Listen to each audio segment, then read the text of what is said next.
Now, as a mystery podcast, we figured it'd be interesting to talk to someone who untangles mysteries for a living. So it's a pleasure to welcome Boston-based private investigator Sarah Alcorn to the show, Harvard cum laude graduate class of 1990. Former Hollywood production designer and set decorator, current private investigator and co-host of the podcast Ivy League Murders with Laura Rodriguez McDonald. Sarah has been involved in thousands of cases over the course of her 21-year career, including trials connected to the Boston Marathon bombing, murders, domestic abuse cases, financial frauds, and the high-profile murder of Boston toddler Bella Bond. She conducts witness interviews, comprehensive background searches, and the occasional surveillance stakeout. Sarah, welcome, and thank you for joining us. Thank you. Pleasure to be here. How much of your job is simply raising reasonable doubt in these cases? Most of it, actually. I would do a lot of criminal defense work, and what you have oftentimes in a case is you've got a prosecutor, and their job is to show that it's very black and white, the person's guilty, period. My job, and oftentimes the job of a defense team, is to paint a broader canvas. You know, there are these circumstances behind this crime, you know, a boyfriend-girlfriend situation that went very bad, or this person had. Oftentimes these situations are a lot more ambiguous, and I think sometimes the prosecution wants people to know or think. So it's our job to create a fuller canvas, basically. Yeah, in criminal trials, we've seen so many times people quote unquote getting off on technicalities. How much is that when you're just looking at a case and understanding the law and what you're dealing with? Is it finding just that little bit of minutia, a little bit of a technicality that might make all the difference in the world? Maybe a procedure wasn't followed properly. Even if the information is correct, it wasn't gathered properly. And that's the smallest detail that can possibly lead to the result you're looking for. I'll answer you, but with an example, if that makes any sense. So, absolutely. We like stories. Because I think sometimes the TV perception is that the criminal defense team is all waiting there to make sure, you know, that, you know, boy, the police officer moved his coffee cup, you know, one foot too close to the defendant. And that's not, I don't think that's the way it works. I worked on a case one time where they had a photo array of individuals. My guy had, very sort of, I think he had very light skin, he was blonde, and they had a photo array in which everybody else in that photo array had dark brown eyes and brown hair. It was a ridiculous photo array, basically, and very unfair. And those are the kind of technicalities as you go on a case, because it isn't fair. I mean, a fair photo array is something where you have similar characteristics of the people. And I think it's only human nature going to pick the odd person out, basically. I'm working on a case right now where the police hang their their whole theory on these two witnesses, or two people who are mentioned by the alleged victim. And they never even bothered to talk to these two people. I found them finally, and they say, we don't even know this guy. I have to tell you, like, I started out in this business and I wanted to be a cop or work for the FBI and get the bad guys and become a forensics expert so I could catch serial killers. But the full weight of a police force and a prosecutor is against somebody. And unless somebody has deep pockets or a lot of political sway, those are some pretty heavy duty machinations to fight against. So on their side, they have their criminal defense attorney, and they have somebody like me. When I look for evidence, I've often found evidence that's terrible for the client. But that's something I tell the attorney, and look, you know, he or she is fried, and, you know, and here's why. And a lot of times in civil cases, it's a matter of digging out evidence and doing a lot of backgrounds on the other side, because the people who are making the accusations also have to be subject to an investigation as well. You know, and if they've made 1 million false accusations, let's say, or super litigious and they're in and out of court all the time, that's important to know. A lot of people would relate what you do to Sherlock Holmes. In fact, you've spoken on panels, and I think I've even given lectures on Sherlock at different events. So we love Sherlock as well. What are the similarities and differences in being a private investigator and a consulting detective? I had spoken to people sort of about, literary things, basically about the forensic methods they were using at the time that those crimes were solved. So it was kind of a neat, perspective of what their sort of limitations, but also what was kind of even the beginning of forensic science.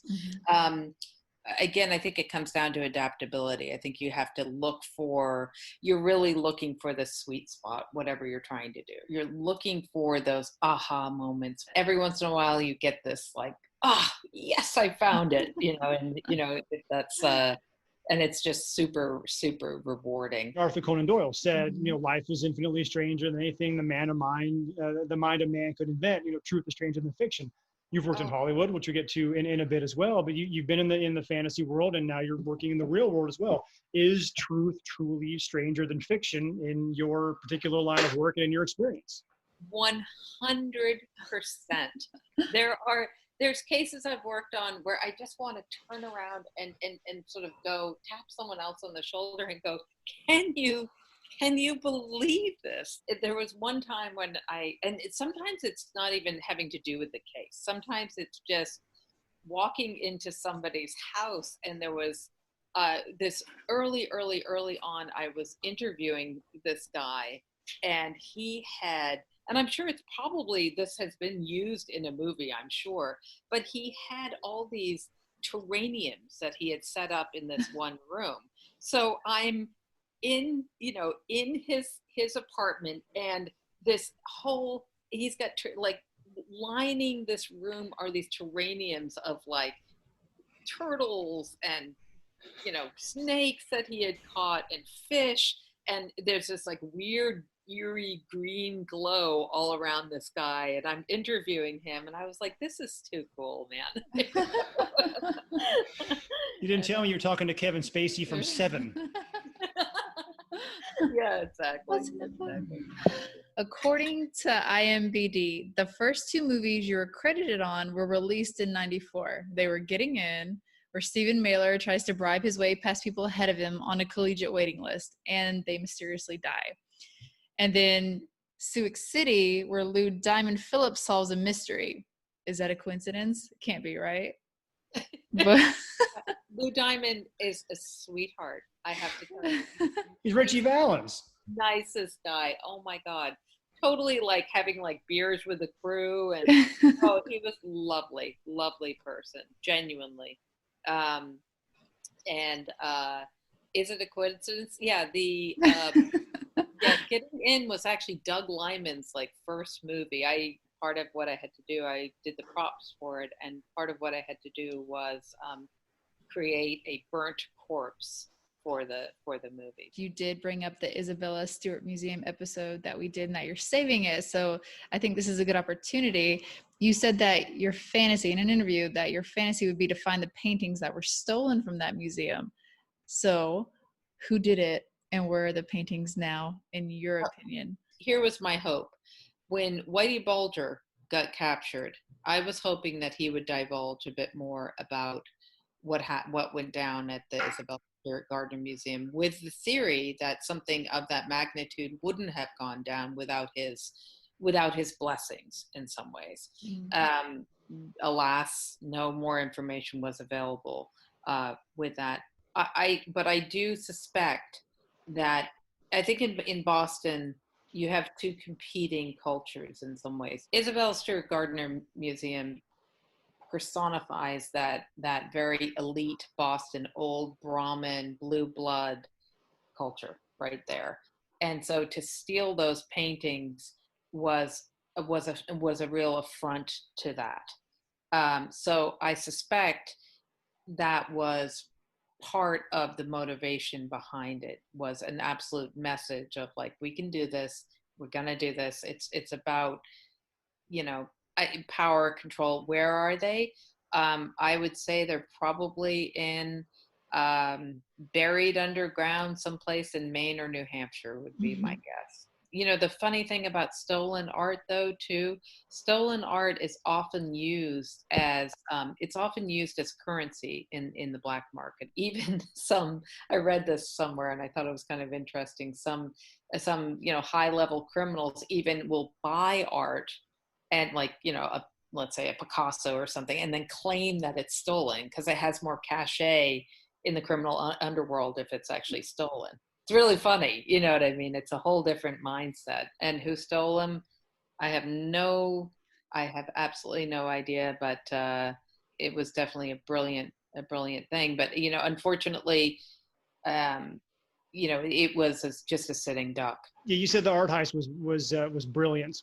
Do you ever look at a crime and just go, man, I'm trying to solve this, but I got to hand it to them. That's good. Oh my, absolutely. I had a federal fraud case one time that the fraud was so elaborate and so well done. Like, I would have fallen for it. Any one of us would have fallen for it. And it was like, if you could have just taken that intelligence and become like a hedge fund manager or something like that, you'd be not in jail, you'd be making billions. Like, there are some, and then there's the other side of that of like, oh my, you are a total idiot.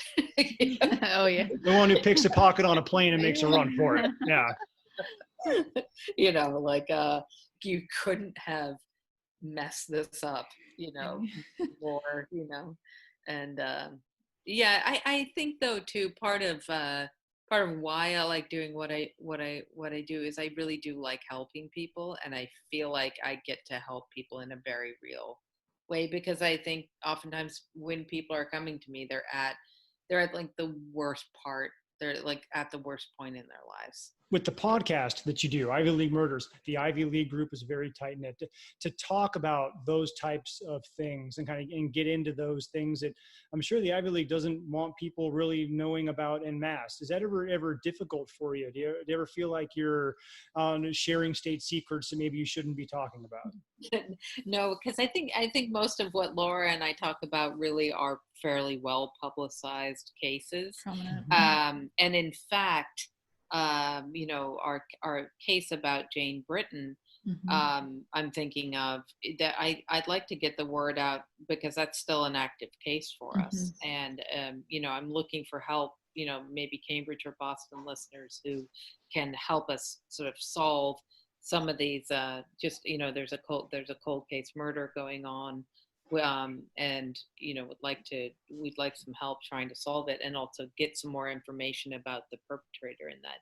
Our angle really is more that the people who attend these schools, who have there's a presumption of betterness somehow. And really what our podcast is trying to do is to look at the fact that people can have these great educations, come from these great families, build these great lives, and then for whatever reason, they're not immune from the from criminal behavior, making a very bad, fateful decision, or being the victim of a crime, or so that's what we're trying to do in Ivy League Murders. Yeah. The ivory tower doesn't protect you from Ivy League murder. Huh? Humanity doesn't matter where you are. Human nature is everywhere. That's right. It is, and that's why it's so fascinating. Yeah. Yeah. I mean, I think what we're trying to do is also, I think the true crime genre, and there's many excellent true crime podcasts out there, but we want to add to it. And our niche is, we're trying to do something a little bit different, in which we put it into a little bit of a historical context, or a philosophical context, or even the next one we're doing is in a little bit of a medical context as well. If it's got blood spatter, you got it locked up. Well, blood spatter does come in on this next one. Medically. All right, Dexter Alcorn joining us here. I hope not. Well, we can't wait for that episode. I know I'm excited. But, Oh, great. And same with you guys. I'm going to keep listening. So, and I'm going to keep buckling up. Okay. Yeah. Thank you. And great line. Why didn't we think of that? Darn it. Darn it.